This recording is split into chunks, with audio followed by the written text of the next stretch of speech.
After your prostate biopsy, you may present to your physician's office to go over the report.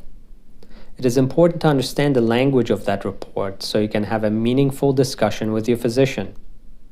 When the specimen are sent to the pathologist, they look at it under the microscope and assign the most abnormal looking cells or pattern a score called the Gleason score. It goes between 1 and 5, 1 being normal prostate and 5 being aggressive prostate cancer.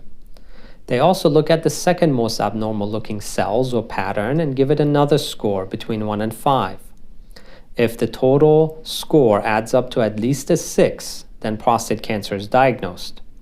Prostate cancer can go from 6 to 7, 8, 9, and 10, 10 being the most aggressive type of prostate cancer.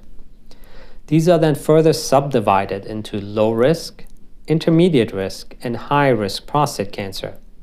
Gleason score 3 plus 3 or 6 is considered low risk, whereas Gleason 7 is considered intermediate, and Gleason 8, 9, and 10 are considered high risk cancer. Gleason score 7 is further subdivided into favorable and unfavorable prostate cancer.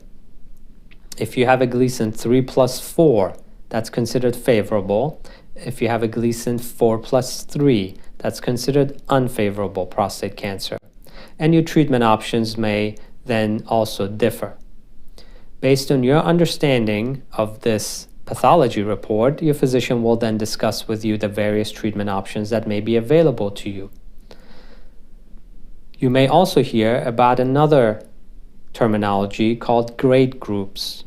If you subscribe to this channel, you will find another video where I discuss what grade groups are and how they are used in the diagnosis of prostate cancer.